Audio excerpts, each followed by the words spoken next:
નમસ્કાર, હું રાજ. આપ જોઈ રહ્યા છો સ્પાર્ક ટુડે ન્યૂઝ. વડોદરામાં વાસુ ફાઉન્ડેશન દ્વારા મિશન 10,008 અભિયાન અંતર્ગત એક વર્ષમાં 10,008 વૃક્ષોનું સફળ વાવેતર પૂર્ણ કરવામાં આવ્યું છે. આ અભિયાનની શરૂઆત વિશ્વ પર્યાવરણ દિવસ 5 જૂન 2025થી શરૂ કરવામાં આવી હતી. શાળાઓ, વૃદ્ધાશ્રમો, police station, air force station, GIDC અને રહેણાંક વિસ્તારોમાં વૃક્ષારોપણ કરાયું હતું. અભિયાનમાં લીમડો, ગુલમોહર, ચંપા અને આસોપાલવ જેવા વૃક્ષો વાવવામાં આવ્યા હતા. વિદ્યાર્થીઓ, વરિષ્ઠ નાગરિકો, ઔદ્યોગિક કર્મચારીઓ અને સ્થાનિક લોકોએ તેમાં સહભાગિતા નોંધાવી હતી. ગ્રીન વડોદરા, ક્લીન વડોદરાના વિઝન સાથે આ અભિયાન હાથ ધરાયું હતું. વાસુ ફાઉન્ડેશને આગામી 10 વર્ષમાં 1,08,000 વૃક્ષો વાવવાનો સંકલ્પ પણ લીધો છે. વૃક્ષોના જતન માટે વાસુ ઘર હેઠળ 25 સભ્યોની ટીમ કાર્યરત છે. તેમની શ્રેષ્ઠ કામગીરી બદલ દરેક સભ્યને ચાંદીનો સિક્કો અને સર્ટિફિકેટ આપીને સન્માનિત કરવામાં આવ્યા હતા. વાસુ હેલ્થકેરના મેનેજિંગ ડિરેક્ટર હાર્દિક ઉકાણીએ આ અભિયાનને પર્યાવરણ પ્રત્યેની સામાજિક જવાબદારીનું પ્રતીક ગણાવ્યું હતું. જે રીતે વાવ્યા એનું પાછું જતન પણ કરવાનું, ખાલી વાવીને છોડી દેવાનું નહીં. જે જગ્યાએ આવે એ જગ્યાનું કહેવાય ને ત્યાં ચોખ્ખાઈ પણ રાખવાની અને ત્યાં પાણી રેગ્યુલર કોર્સમાં આપવાનું કામ પણ કરવાનું. આ કારીગરી પણ કરી. આની સાથે સાથે સાવલી મંજુસર જીઆઈડીસીમાં પણ અમારું કહેવાય ને અત્યારે પણ કામ એક્ટિવ ધોરણે ચાલુ રહ્યું છે.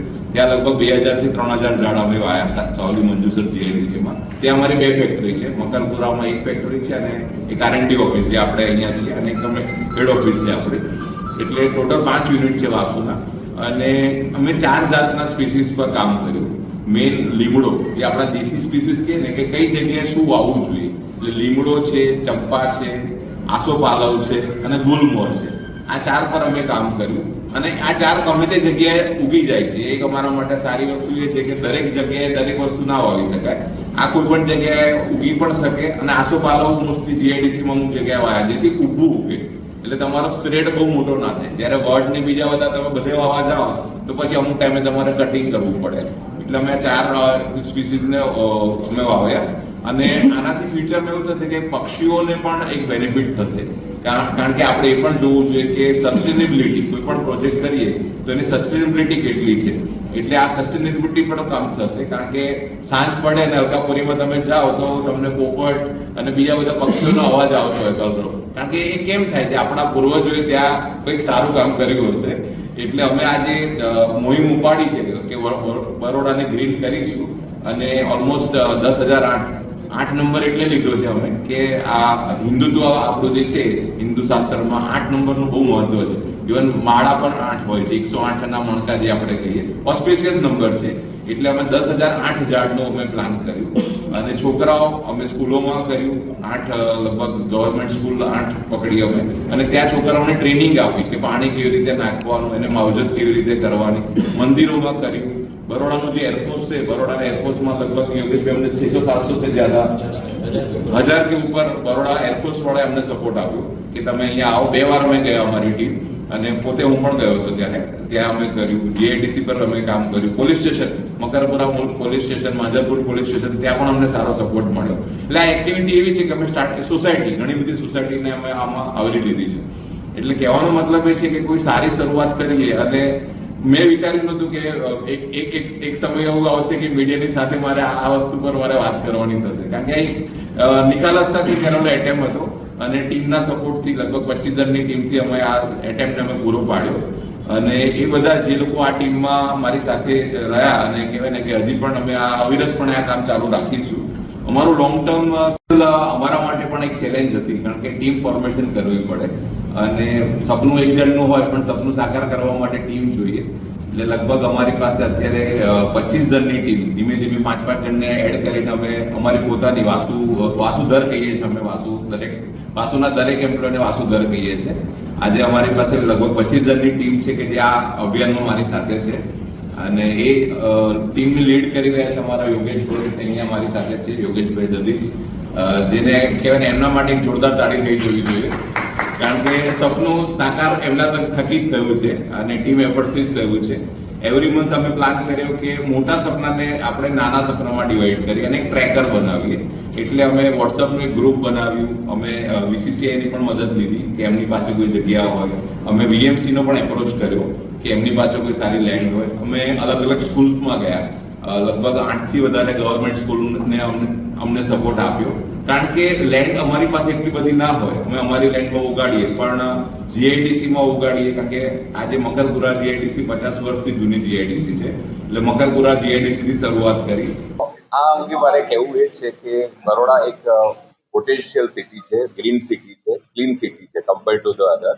તો આ વસ્તુને, આ મુહિમને આગળ લઈ જવા માટે ઘણું બધું શહેરીકરણ થઈ રહ્યું છે. બરોડામાં પણ અત્યારે ચારે બાજુ રિંગ રોડ અને ઘણા બધા બિલ્ડરના પ્રોજેક્ટ ને ઘણું બધું આવી રહ્યું છે.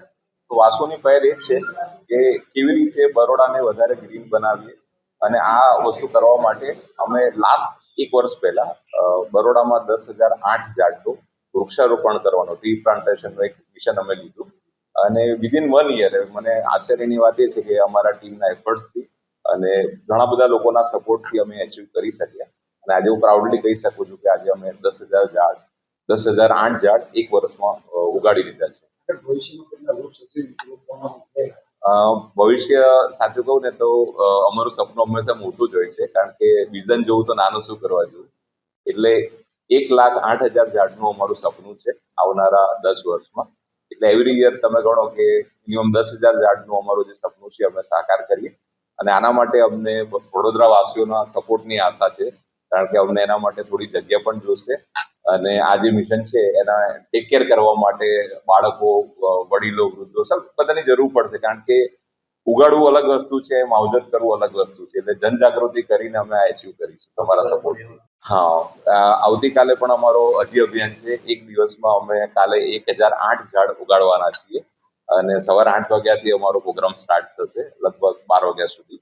અને મેસેજ એ જ છે કે એક નાની પહેલ, એક હાર્દિકભાઈ ઉકાણીનું એક સપનું કે બરોડામાં કહેવાય ને 1 વર્ષમાં 10,008 ઝાડ ઉગાડવા છે. તો જો આવા 10 હાર્દિક ઉકાણી ઊભા થઈ જાય તો વર્ષમાં આપણે 1 લાખનું અચીવમેન્ટ કરી શકીએ.